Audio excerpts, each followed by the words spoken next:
Señor Lambán, buenos días. Hola, buenos días. Además, en esta semana tan importante para la Comunidad de Aragón, porque es San Jorge el próximo día 23, es verdad que en unas circunstancias que a nadie le parece que ojalá nunca se hubieran producido, pero habrá que celebrar San Jorge de alguna manera, en todo caso, San Jordi. Bueno, tradicionalmente es un día de celebración, se celebra el estatuto, se celebra el autogobierno, es también un día de reivindicación ante el gobierno de España, pero este año obviamente el día ha de enfocarse de otra forma, con una ceremonia sobria, sin apenas aparato, dedicada sobre todo a recordar a los fallecidos, a sus familias y a reforzar nuestro compromiso con Aragón, con España, y a reforzar nuestro compromiso de que el autogobierno sirva en este momento sobre todo para superar la crisis sanitaria y para iniciar la recuperación social y económica que necesariamente será la tarea posterior después del desastre que sin duda va a causar sobre nuestro tejido productivo este dichoso virus. Presidente, de las dudas con las que llegó usted a la conferencia de presidentes autonómicos del día de ayer, de esas dudas, ¿cuáles le quedaron resueltas a lo largo de la conversación con el presidente Sánchez? A la conferencia no vamos a resolver dudas, al menos yo voy a hacer aportaciones aceptando el mando que sobre la situación debe ejercer el Gobierno de España en una situación de esta naturaleza. Voy a trasladar las visiones que entiendo que son compartidas de manera generalizada en la comunidad. Voy a recibir también las explicaciones, las informaciones del presidente del Gobierno y a tratar de participar en algo que las comunidades autónomas deberíamos hacer siempre, a tratar de participar en la conformación de la voluntad política nacional.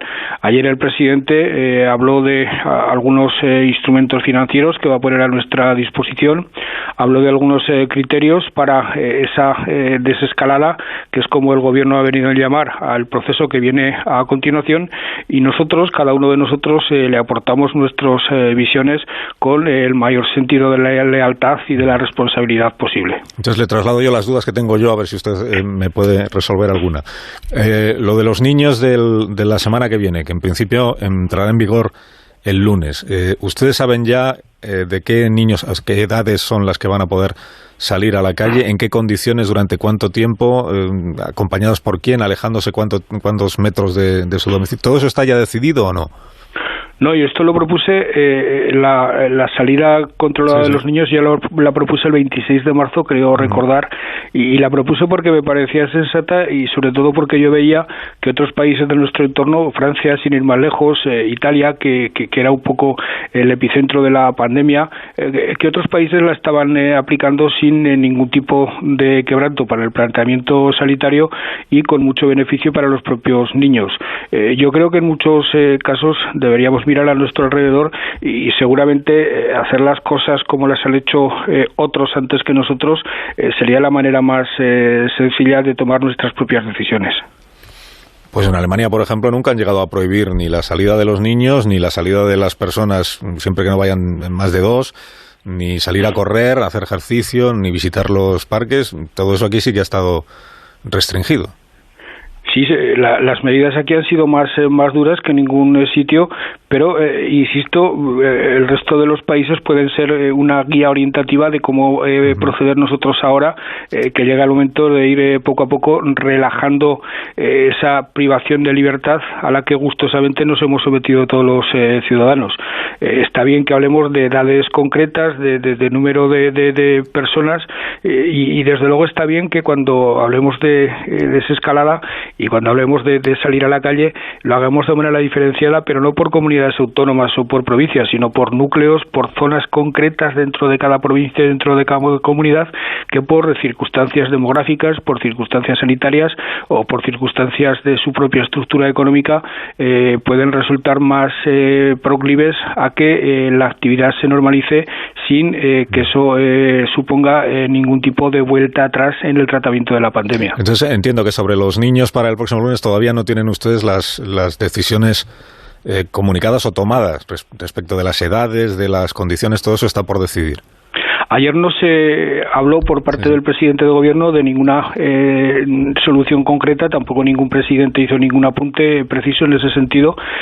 Nosotros en Aragón, respecto a estas cuestiones, respecto a cómo iniciar la salida a la calle por zonas concretas, respecto a cómo ir estableciendo medidas de conciliación de la vida familiar para acometer una situación que también va a ser complicada, que es la vuelta al trabajo de padres, sobre todo en familias monoparentales, que no tienen en este momento a los abuelos para que cuidar a los niños y los niños tienen la escuela cerrada.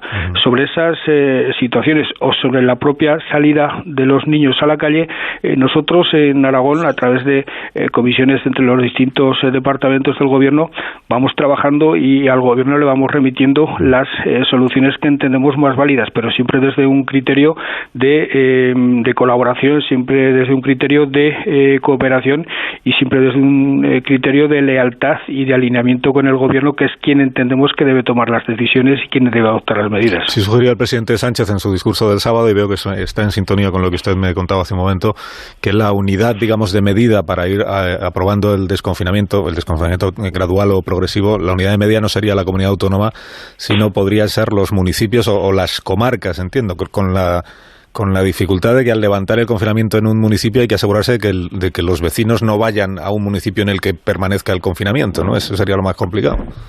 Eso es desde luego obvio. Se trata de que los que permanezcan confinados no salgan de su municipio y se recupere la libertad de movimiento en aquellos sitios que se entienda que por sus circunstancias es posible hacerlo. Yo he dicho desde hace ya algunos días que por razones obvias la España rural está mucho más preparada para recuperar la normalidad que la España urbana. En la España rural no hay transporte público, en la España rural las aglomeraciones son menos importantes, los núcleos de población son más reducidos. Habría que ver también qué tipo de incidencia ha tenido el virus en una zona concreta, y habría también que ver qué tipo de actividades económicas pueden también recuperarse con normalidad, y sobre todo esos criterios hacer un planteamiento. Eso es lo que nosotros vamos a hacer aquí en Aragón, pero no con la pretensión de que se nos deje aplicarlo por nuestra cuenta, sino con la pretensión de hacérselo llegar al gobierno de España y que al gobierno de España le sirva, junto con otros planteamientos que hagan otros presidentes autonómicos, para plantear esa salida a la calle, esa normalización de la vida. Que no hay un desafío de quien hace un plan de desconfinamiento en un gobierno autonómico, no debe entenderse como un desafío al gobierno central, salvo en aquellos casos en los que el presidente autonómico lo quiere plantear en esos términos, ¿no? Bueno, yo nunca, pero en este caso menos, me he planteado mi relación con el gobierno de España como un desafío. Yo he sido siempre leal al gobierno de España, al de Mariano Rajoy, al de Pedro Sánchez, y en cuestiones de Estado, en políticas de Estado, me le he alineado siempre con el gobierno de España. En este momento no solo estamos ante una cuestión de Estado, estamos ante una cuestión de emergencia nacional como jamás habíamos conocido, y desde luego cualquier tipo de reticencia o cualquier tipo de oposición a las políticas que marque el gobierno de España, gusten o no gusten, me parece absolutamente desleal y absolutamente criticable. Sobre el asunto de las mascarillas, hay dos gobiernos autonómicos, el de Cataluña y el de la Comunidad Valenciana, que han anunciado que van a distribuir las mascarillas de manera gratuita a la población. ¿Se le ha llegado a plantear al gobierno de España la posibilidad de que sean gratuitas en todo el territorio nacional o no? No, eso no se ha llegado a plantear, y desde luego yo creo que las mascarillas lo que deben es estar a disposición de los ciudadanos, deben poder ser adquiridas en las farmacias a precios bien reducidos, sin que eso signifique detrimento de la calidad del material, y desde luego yo en particular nunca me plantearé como una prioridad absoluta que las mascarillas sean gratuitas. Lo importante es que existan en el mercado, que se puedan comprar, que sean baratas y que sean de buena calidad. Planteó usted también en el día de ayer lo que se ha llamado el rescate del sector turístico. Hablamos del sector fundamental de nuestra economía. Tiene por delante un horizonte muy complicado. Se ha perdido ya la campaña de Semana Santa. La campaña de verano ya está seriamente perjudicada. Y la propia ministra de Trabajo el otro día hizo una estimación. Dijo, hasta final de año es posible que el sector turístico no pueda recuperar su plena actividad. El rescate del sector turístico que plantea usted, ¿en qué consistiría? Utilicé la palabra rescate adrede deliberadamente por recordar el esfuerzo que hizo este país hace 10 años para salvar a la banca. 50, 60 mil millones de euros tuvimos que aportar todos los ciudadanos para salvar a un sector cuya ruina era letal para el país, pero que paradójicamente había sido el causante de la crisis que entonces sufríamos. En este momento yo creo que la palabra rescate es muy apropiada porque viene a recordar lo que significó aquello en cuanto al volumen de recursos movilizados para salvar a un sector concreto de la economía, y porque también viene a denotar el calado de lo que ese sector puede suponer en caso de que no lo recuperemos a tiempo. El sector del turismo viene a suponer en torno al 15% del PIB español, en Aragón del 7 o el 8%, que es mucho decir, mueve mucho empleo, mueve a otros sectores de la economía, tiene mucha incidencia en el propio sector financiero, y por sus características es el sector de la economía que más tardará en recuperar la normalidad. La hostelería, el turismo requiere libertad de movimientos, requiere una intensa concentración de personas en los establecimientos, en los espacios habilitados para ello, y desde luego si no hacemos un esfuerzo ingente para salvar a ese sector se puede ir directamente por el desguace. Yo hablaba de que evitemos los abusos que se producen por parte de las plataformas digitales de reservas, que llegan a quedarse hasta con el 15 o el 23% del precio de las habitaciones, de las reservas que realizan.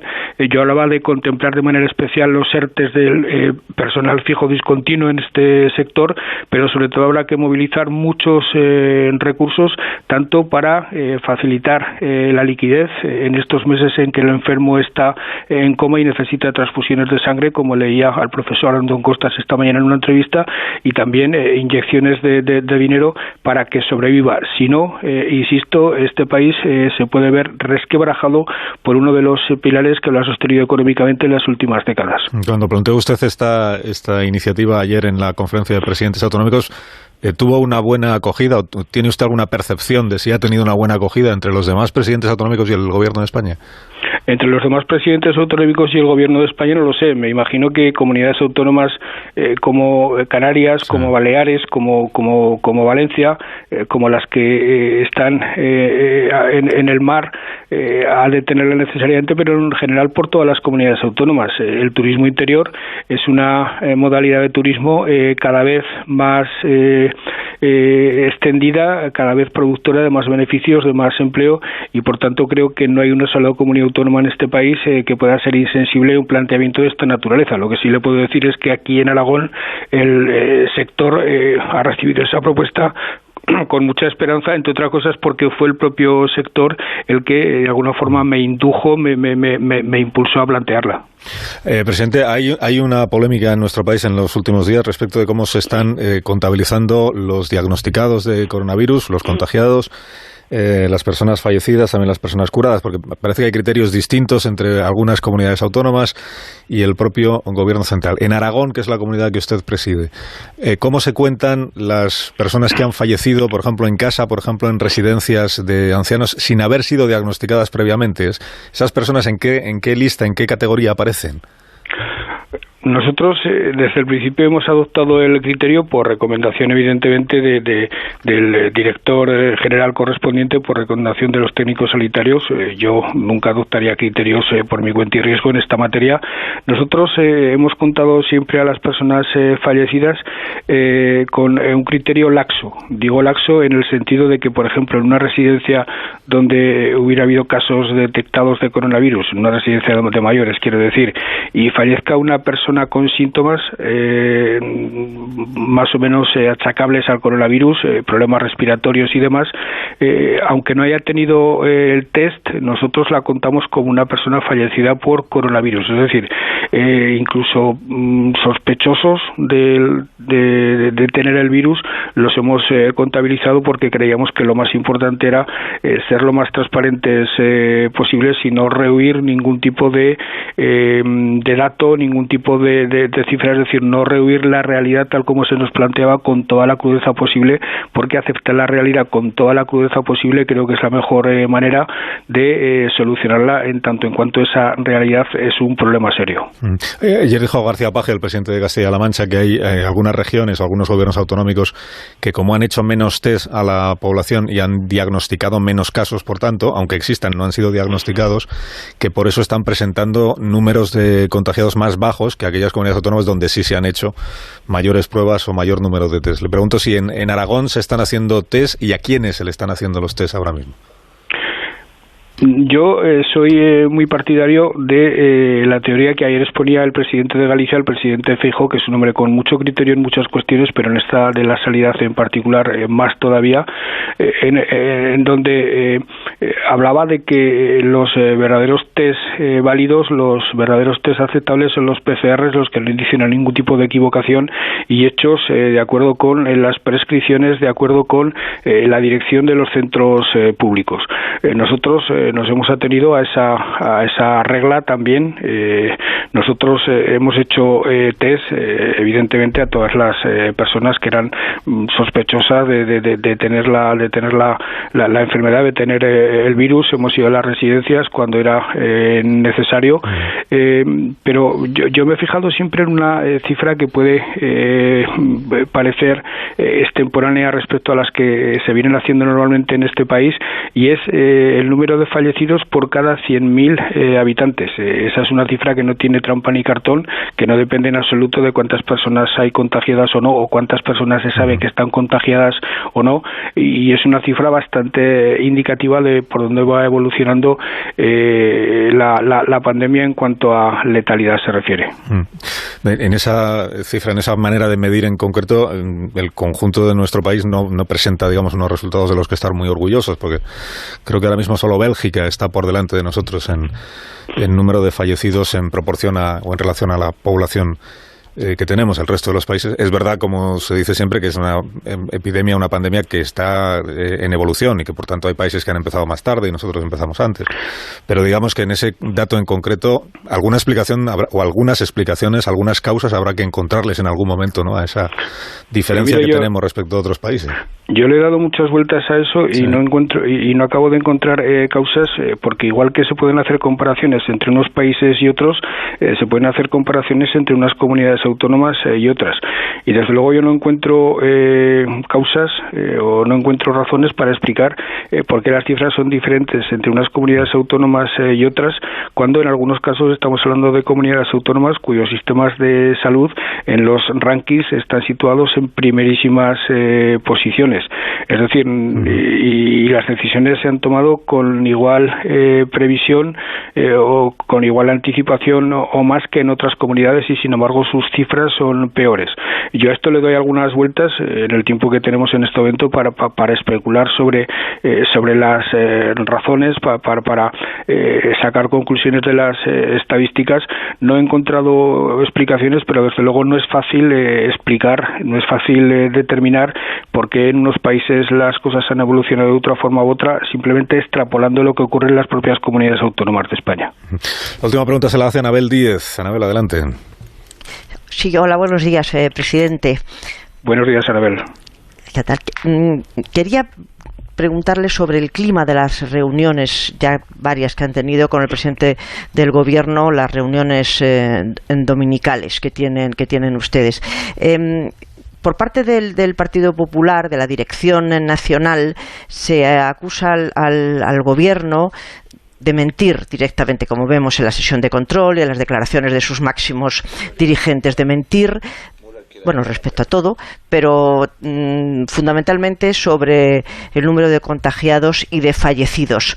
Usted ha explicado su método de hacer el terrible recuento, pero en estas reuniones los presidentes autonómicos del Partido Popular sobre este asunto, ¿qué dicen? Un poco se corresponsabilizan todo, piden una mayor claridad para hacer el recuento, porque me parece que es un tema sustancial saber, aunque parece que va a ser complicado y que habrá que esperar al final del terrible proceso para saber realmente cuántos fallecidos ha habido, pero ¿cuál es el clima respecto a esto, respecto al número de fallecidos y cómo se cuentan? Y me cuelo un poco, ¿ve usted posibilidad de ese acuerdo que llama Pedro Sánchez de reconstrucción con partidos políticos, comunidades autónomas y agentes sociales? Gracias. A mí me gustaría que estas videoconferencias de los domingos pudieran ser vistas por la ciudadanía, porque son un ejercicio de respeto institucional y un ejercicio de lealtad a los ciudadanos, de lealtad al Estado, de lealtad en definitiva lo que significa España, que seguramente supondría la recuperación de la confianza en la política por parte de muchos ciudadanos. Seguramente a todos nos une el hecho de que estamos al frente de la gestión, que tenemos todos problemas muy similares, que los solucionamos de manera muy similar, que hemos tenido que ir improvisando ante un fenómeno, ante una catástrofe, ante un tsunami que nos ha irrumpido en nuestras vidas de manera absolutamente inesperada, porque es verdad que había advertencias, es verdad que la OMS nos decía cosas, pero lo que se nos decía trastocaba tanto nuestra seguridad y nuestra certeza en la ciencia y en el sistema que hemos de reconocerlo. Nadie le dábamos crédito, y esto ha pasado en Inglaterra, en Francia, en Italia y en Estados Unidos. Por tanto, todos somos partícipes de esa sensación, y el espectáculo desde el punto de vista político que se produce en esas conferencias de presidentes, desde mi punto de vista, es bastante positivo. Es un espectáculo en general bastante edificante. Y en lo que se refiere al Pacto Nacional, yo creo que no solo deberíamos plantearlos como algo posible, sino que deberíamos planteárnoslo como algo absolutamente necesario. Quien piense en España y quien piense que el futuro de España pasa por construir juntos su futuro, su porvenir, que es una tarea común, esa de plantear lo que va a ser nuestro país en los próximos años, debería acudir a este llamamiento del presidente del gobierno sin ningún tipo de reticencia. Eso sí, no a firmar papeles previamente diseñados, sino a participar todos en las soluciones. Pero insisto, esto es algo que atañe sobre todo a quienes crean en España, a quienes crean en España como un futuro común, y es a esos a los que yo apelo fundamentalmente para que asuman su responsabilidad. ¿El gobierno de Aragón, presidente Lambán, también monitoriza las redes sociales para detectar bulos, o eso solo lo hace el gobierno central? Yo no diría que el gobierno central monitorice nada. Yo lo que le puedo decir es que el gobierno de Aragón, en materia de transparencia y de respeto a los medios de comunicación, ha tratado de ser ejemplar, como creo que lo hemos tratado de ser prácticamente todos los actores políticos e institucionales de este país. Lo de que monitoriza lo dice el gobierno central, no lo digo yo. Ya, pero dicho así, es verdad que usted cita al gobierno central, puede dar lugar a interpretaciones incorrectas respecto a lo que debe ser la política informativa de un gobierno democrático. Yo creo sinceramente que el gobierno de España es un gobierno democrático en ese sentido. Presidente Lambán, gracias por haberme atendido esta mañana. Le deseo que tenga un buen día y una buena semana de San Jorge. Gracias.